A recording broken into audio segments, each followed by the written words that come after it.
Shabbat, Daf, Ain Dalet Amud Bet. Bonjour tout le monde. Eh bien, aujourd'hui nous allons avoir un Amud très très riche. Bezrat Hashem, on va aller rapidement pour essayer de terminer le plus rapidement possible. Alors la deuxième ligne au début du Amud, Vatochen. Maintenant, on est toujours dans les mlachot qu'on est en train de développer. Vatochen, celui qui moi. Rav Papa a dit, Ayman des Parim, Silka, celui qui coupe des épinards en tout petits morceaux, Chayav Mishum Tochen, il est Chayav à cause de Tochen. Pourquoi? Parce que ça ressemble, c'est comme le blé qu'on moud pour en faire de la farine. Ici aussi, on est en train de faire un tout petit pour pouvoir le manger, ça ressemble. Le problème, c'est est-ce que c'est que pour les épinards ou c'est pour tous les légumes, les carottes et les tomates, tout ça. Eh bien bon, c'est une marloquette, les chaoras, c'est pour tous les légumes. Amar Rav Menashe. Rav Menashe dit, Hayman, des salit silté, celui qui coupe en des petits morceaux de bois pour faire du feu. Alors, ça pourrait être à Yom Tov, par exemple. On a le droit de faire du feu. Chayav Mishum Tochen. Il sera chayav à cause de Tochen. Pourquoi? Parce qu'il a coupé en tout petits morceaux. Non, Amar Ravashi a dit, Ikapid, Amashchata, si lui, c'est important pour lui, la taille de chaque morceau de bois. Ou alors parce que pour entrer dans son four, il faut une taille précise, ou alors parce qu'il veut que tout soit les mêmes. Chayav Mishum Mechater, donc à ce moment-là, il est Chayav Mishum Mechater. Mechater, on avait dit que c'était lorsqu'on coupe les peaux pour les faire bien droites et pour faire des lanières. Ça s'appelle Mechater, coupé avec précision. Ve'alash. Et celui qui pétrit. Ve'aofé, et celui qui cuit au four. Alors on a vu que bichoul, c'est cuire dans une casserole, et ofé, c'est cuire au four. Amarav Fapa a dit, Shavak Tanadidan bichoul. Pourquoi est-ce que le Tana il a abandonné l'idée de bichoul, puisque c'est ça l'idée du Mishkan. Dans le Mishkan, on faisait cuire les plantes pour faire sortir la couleur, les samémanim. Alors pourquoi lui il a abandonné le bichoul, samémanim? D'Aveva Mishkan qui était dans le Mishkan, Venakat Ofé, et il a parlé de cuire au four. Maintenant, en réalité, il y avait quand même Ofé dans le Beth Amikdash. On faisait cuire les pains, les chavitines, les pains, les galettes, on faisait cuire le lechem apanim. Alors pourquoi est-ce qu'on nous dit qu'il a abandonné la mlacha du Mishkan? Dans le Mishkan, il y avait aussi ça. Eh bien, d'ici le Rov des Mefarshim veulent apprendre que les mlachot, les 39 mlachot, c'est pas l'entretien du Mishkan, les korbanot, etc. C'est la construction du Mishkan, c'est la création du Mishkan. Or, l'Echem Apanim, tout ça, c'est après, c'est pour l'entretien, c'est pour, entre guillemets, c'est pour servir Hachem. Ça fait pas partie du tout. Parce que un vrai travail, c'est quelque chose de permanent, c'est quelque chose qui va durer dans le temps, c'est la construction du Mishkan. D'autant plus que la Torah avait juxtaposé la construction du Mishkan avec Shabbat. Maintenant, il y a le Rav Gaon qui dit que on peut aussi apprendre certaines choses des korbanot, mais des korbanot qui ne repoussent pas Shabbat, parce que les korbanot qui repoussent Shabbat, ça ne veut plus rien dire. Puisque ça repousse Shabbat, donc c'est peut-être pas une mlacha. Mais bon, la majorité ne sont pas d'accord avec lui. Ensuite, Nagma répond, Tana Didan Sidura de Patnakat. Notre Tana, il a voulu suivre l'ordre du pain.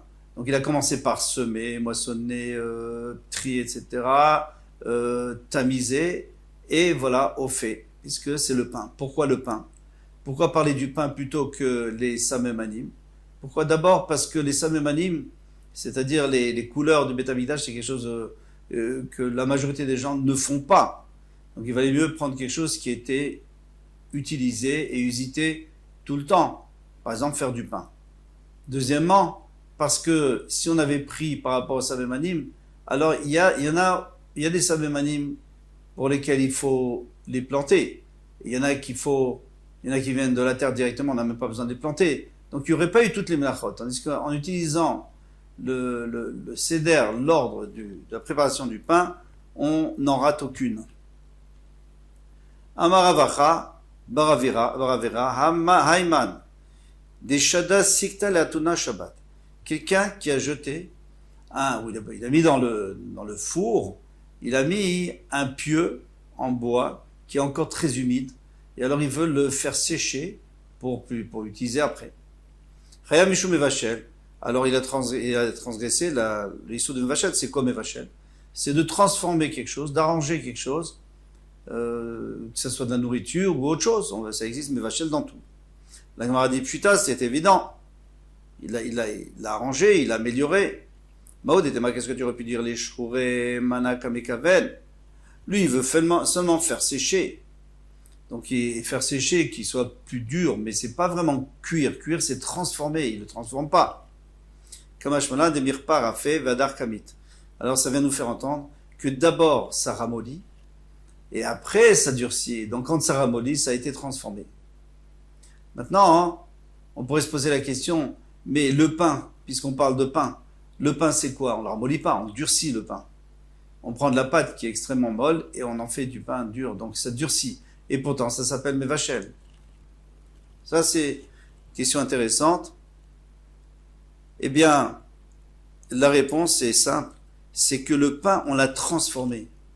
La pâte, elle a plus du tout la même consistance, c'est plus la même chose. La pâte, on peut même pas la manger. On l'a transformé. Tandis que là, ce bâton, on l'a pas transformé, on l'a juste séché. Donc, s'il n'avait pas été ramolli avant, ça aurait été un problème. Amarava Baravuna. Rava Baravuna diaiman de'echtar kufra. Quelqu'un qui a fait fondre du goudron. Chaya mishum evachel. Il est chaya cause evachel. Pshita, c'est évident. Tu l'as transformé, ce goudron. Maintenant, tu peux l'étaler. Maud était qu'est-ce que tu aurais pu dire Kevan de'adar ve'akusha, puisqu'après ve'akusha, et puisqu'après il va durcir. Et malo, donc ça sert à rien. Tout ce que tu as fait, c'est quelque chose de provisoire. Une melacha, c'est quelque chose de permanent. C'est comme par exemple attacher. Si on attache pour 5 minutes et que ça va se défaire dans 5 minutes, ça s'appelle pas un nœud, on n'est pas chayav. Eh bien, j'aurais pu croire que la même chose, Kamash Malan, ça vient nous faire entendre que dans le Mishkan, on faisait ça aussi. Dans le Mishkan, on prenait de l'or, on le faisait fondre, et avec ça, on faisait des plaques. Ou alors, les plaques, c'est vrai qu'on faisait avec le marteau, mais certainement, il y avait des métaux qu'on était obligé de faire fondre pour en faire des objets, etc. Amarava, Rava dit, Ayman de'avat chavita chayav mishum sheva chataot. Quelqu'un qui a créé une jarre pendant Shabbat, il est chayav de 7 fautes. Il a fait 7 fautes et donc 7 chataot. Alors on va les énumérer, c'est Rashi qui les donne. Premièrement, il est tochen parce qu'il prend des mottes de terre, ils doivent les écraser. Ensuite, il doit enlever des petites pierres qui sont dedans parce que sinon il ne pourra pas faire de cruche lisse avec. Après, meraket. Troisièmement, meraket. Donc il doit tamiser pour enlever les impuretés et surtout les gros morceaux de terre. Ensuite, il doit pétrir l'âche. Il doit pétrir avec de l'eau pour faire de la boue. Après, memachek. Après, il doit lisser pour qu'elle soit bien lisse, qu'elle sorte bien lisse. Donc, il doit lisser la cruche, la jarre. Après, mavir, il doit allumer son fourneau. Après, mevachel, il doit faire cuire. Très bien. Maintenant, Tanoura. Si quelqu'un veut faire un fourneau, donc un fourneau, c'est la même chose, c'est presque la même chose c'est de la terre cuite, l'argile, comme la cruche. La différence, c'est qu'il faut ajouter encore Chaya mishum shmone chataot. Il y en a un 8e. C'est quoi le 8e? C'est que après avoir terminé, il faut rajouter de la boue, c'est-à-dire du ciment dessus, pour l'épaissir et pour que ça garde la chaleur. Ça s'appelle maké bepatish, le dernier coup de marteau, c'est-à-dire terminer le travail. Amar Abaye. Abaye dit, Ayman de'avad chalta, celui qui a créé une ruche. Alors une ruche, c'était fait en osier ou alors en bambou. Chayav achad asrei chataot, il aura il devra apporter 11 chataot, 11 korbanot. Pourquoi? Alors encore une fois, Rashi nous donne nous énumère quels sont les chataot. D'abord, zomer, il faut couper le bambou. Kotser. Alors, kotser, c'est coupé, mais on est zomer aussi, parce que quand on coupe, ça pousse mieux. Donc, il y a les deux interdits de notéa. Zomer, on avait dit une tolda de notéa. Deuxièmement, kotser, parce qu'il a coupé pour utiliser. Mais amer, parce qu'après, il en fait des gerbes. Borer, après, il les trie pour enlever les mauvaises et garder que les bonnes. Mais machek, après, il doit les lisser. Tochen, parce qu'il doit les couper en fines lamelles. On ne peut pas tresser du bambou, c'est trop dur. Il les coupe dans la largeur, dans l'épaisseur. Ensuite, septièmement, il doit les couper pour avoir la même longueur, sinon il va avoir une ruche bizarre. Ensuite, misar, il doit tirer les fils, c'est pas les fils, là c'est les lanières d'osier. Il doit les tirer pour la chaîne, donc les fils de la chaîne. Ensuite, au shteba-tenerin, il doit faire passer dans des fils pour pouvoir, là-bas, il n'y a pas vraiment de machine, c'est pas un métier à tisser, mais il doit les faire tenir pour qu'on puisse lever et baisser pour faire passer la trame à l'intérieur. Et ensuite, aux règles, il doit tisser, bon, bien sûr. Et puis après, maquet bepatiche. Pourquoi? Parce que ce qui sort, il y aura toujours des petits morceaux qui sortiront, il faudra les couper pour pas se faire mal. Il continue, la Gemara continue, il chaïte les poumets, mais s'il a retourné vers l'intérieur, encore une fois pour pas se faire mal, il a retourné vers l'intérieur les morceaux d'osier qui sortent en haut, il les retourne vers l'intérieur, il fait grand d'ourlet. Alors dans ce cas-là, il sera chayav de 13. Pourquoi il y en a encore deux en plus? C'est quoi les deux? C'est coudre et faire un nœud. Il faut faire un nœud pour pas que ça se défasse. D'accord. Ensuite, celui qui tond, alors là on reprend de la Mishnah, celui qui tond la laine et qui la lave. Amar Ravabara Frana, Ravabara a dit, Rabbi Yochanan, Atovet Semer Shal Gabe Behema Beshabbat, Chayav Shalosh Chataot. Quelqu'un qui va filer de la laine sur une Behema, Shabbat, c'est-à-dire c'est encore attaché au dos de la Behema, de l'animal, eh bien, il sera Chayav 3 Chataot. Echad Mishum Gozez, une parce qu'à la fin il va être obligé de tondre, alors il va arracher, hein, il va pas tondre, on ne peut pas tondre des fils, il va les arracher, comme ça nous dit le Roche. On va comprendre après pourquoi. Il y en a un qui va, parce qu'il est obligé de peigner pour enlever les impuretés, pour en faire des fils. Et un parce qu'il va filer. Ravkana il dit, mais c'est pas comme ça qu'on tond une bête, c'est pas en arrachant. Venderer minapes bekat, c'est pas non plus la façon de peigner sur une bête. Venderer tivouille bekar, c'est pas l'habitude non plus de filer sur une bête. Donc, il n'est pas totalement. Vélo, la Gemara dit non. Vatania, pourtant, il y a une braïta qui nous dit Mishmedav, Nechemia, on donnera Nechemia, Chatouf Baïzim. Chatouf Baïzim, ça veut dire on lave sur le dos, au temps du Beth Amikdash, quand on voulait créer des tentures avec des fils de chèvre, des poils de chèvre. Donc, on lavait sur les izim elles-mêmes, sur les chèvres elles-mêmes, Vetavu Baïzim, et après, on filait sur les izim. Et après on coupait. Alma, Tvia, Algabe Behema, Shema Tvia. Donc tu vois très bien que de filer sur une Behema s'appelle filer. La Gemara répond, Chorma et Terachane. Il ne faut pas oublier que la Mishkan, on avait dit que c'était des femmes qui avaient une certaine Chorma, une certaine intelligence, mais le commun des mortels n'est pas capable de faire ça. Donc ça ne s'appelle pas une Lacha. C'est spécial pour le Mishkan, les Chachamot. Tanou Rabanan. Nous maintenant enseigné à Tolesheta Kanaf Veakotmo. Alors il y a quelqu'un qui prend, il arrache une aile d'une plume, une aile d'un oiseau, Veakotmo, et après il casse. Parce que dans la mêle, chaque plume, il y a le côté épais et le côté fin au bout. Alors le côté fin, c'est bien pour mettre dans les oreillers, c'est ce qu'il veut lui aujourd'hui. Donc il va casser, il va enlever parce que mettre dans un oreiller la plume épaisse, ça va être très désagréable. Donc on met que ce qui est très mou à la fin. Vers morto. Et après, on peut quand même récupérer sur la plume elle-même, qu'on va utiliser après plus tard pour éventuellement pour écrire avec. Et bien sûr, la plume, on récupère quand même les petits poils qu'on va aussi mettre dedans. Vers morto. Chayav shosh chataot. Il est chayav de 3 chataot. Rabbi Shimon ben Lakish. Tolesh, alors il a expliqué pourquoi. Rabbi Shimon ben Lakish. Tolesh, chayav mishum gozez. Tolesh, c'est parce qu'il a coupé. Il a tendu. Ça s'appelle comme si on avait tondu. Hein. Bon, c'est une façon de tondre un oiseau. On ne tond pas un oiseau. Kotem, chayav mishum mechater. S'il casse, c'est parce qu'il mechater, parce qu'il casse à l'endroit où il veut vraiment. Donc mechater, c'est quand on a bien coupé dans un endroit précis. Memaret, chayav mishum memachek. Et quand il est en train d'enlever les poils, il est en train de lisser la plume.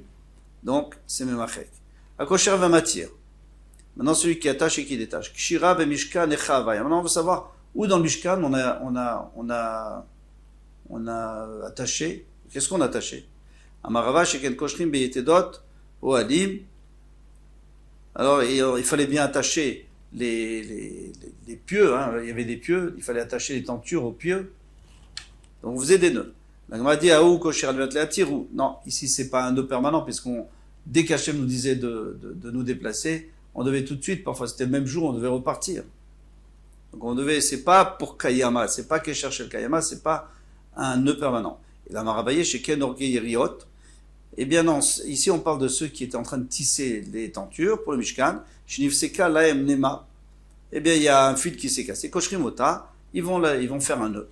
Amarle Rava, Tiratsta Kosher. Ok, j'ai compris pourquoi est-ce qu'il faut attacher. Matir, Maïka Lemar. Maintenant, pourquoi il faudrait détacher? Tu vas pas détacher le fil, et tu veux l'utiliser pour le coudre, pour tisser.